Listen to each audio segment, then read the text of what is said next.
Salah satu pesan yang terakhir baginda Nabi sebelum wafat adalah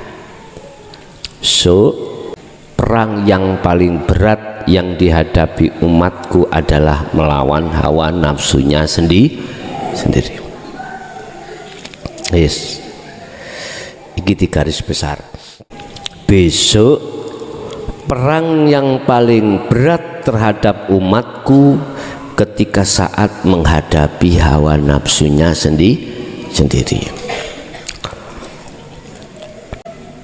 Innan nafsa la amaratum bisu.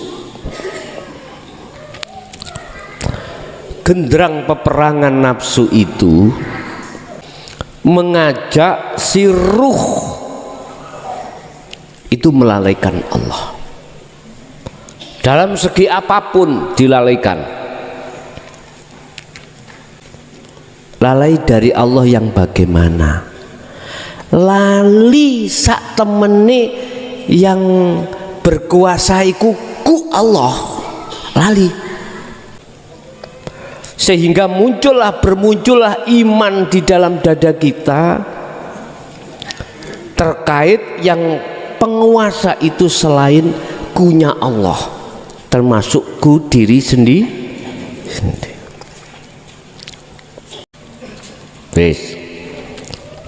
Lalu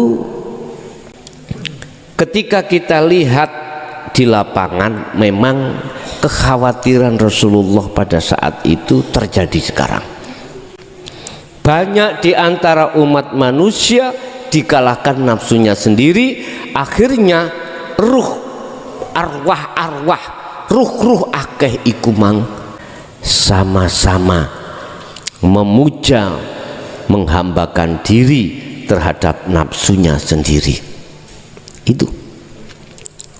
Lalu bagaimana caranya kami untuk bisa mengalahkan nafsu?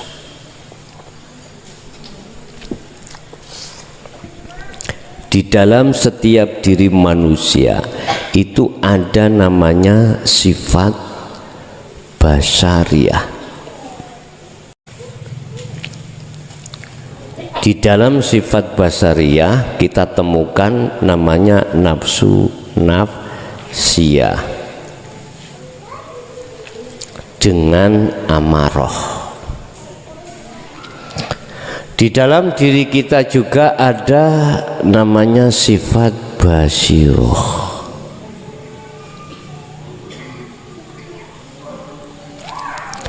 Di dalam sifat basiroh muncullah nafsu dua, lawamah dan mutmainnah.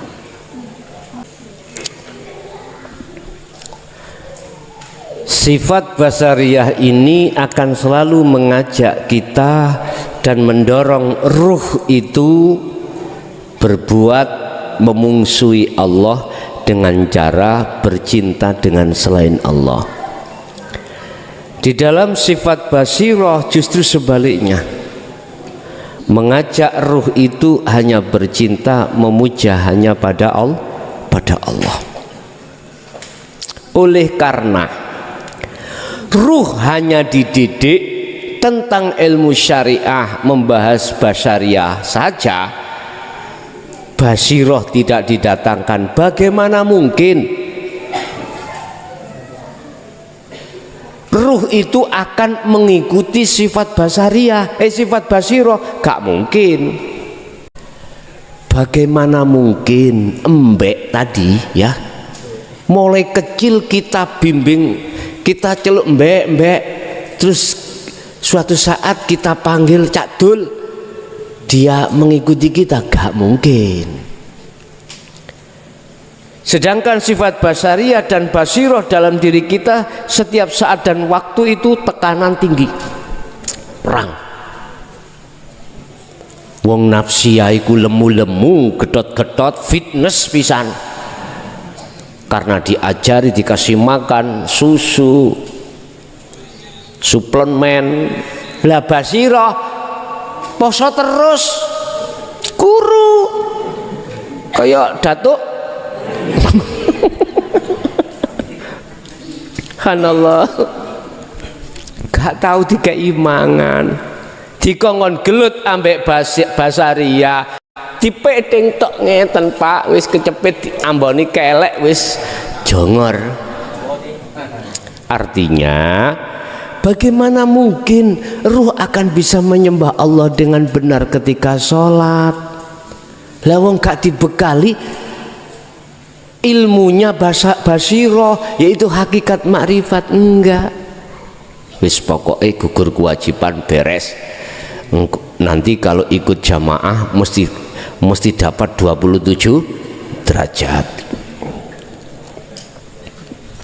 Terus bagaimana kita mengalahkan keegoan kita?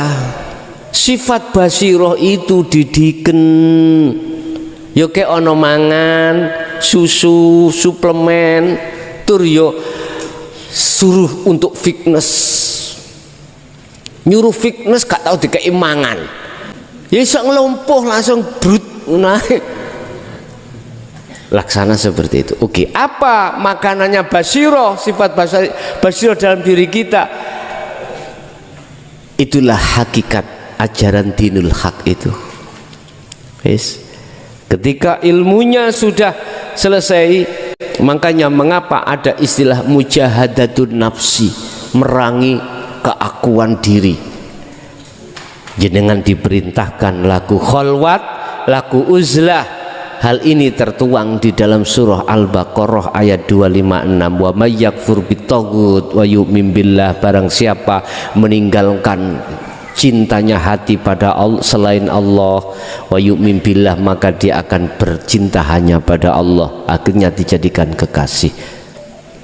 Itu zikir lewat zikir diteruske, lemu ke akhirnya kedot basirohmu, basariah, nafsu kedirianmu itu nanti akan dipeding udah. Sehingga setiap kali Anda beraktivitas nggak pernah mengakui ku makhluk yang melakukan, tapi ku Allah yang melakukan. Itu berarti basiroh, getot, lemu-lemu kuat, sedangkan basariah lemes-lemes. Ingat, nafsu nafsiyah itu selalu jaluk bagian, Pak. Apa rupanya bagian? Dipaksalah kita untuk beriman, mengakui kita yang melakukan. Itu nafsiyah. Apapun tumindak laku zahiriyah ini diperintahkan kita itu roh untuk mengaku kita, aku hamba yang melakukan. Itu berarti tertanda kalau sifat basariyah itu selalu dapat makan, Pak. Yes. Hanya dengan mujahadatun nafsi, dengan istiqomah, itulah cara untuk mengalahkan keegoan kita sebagai manusia.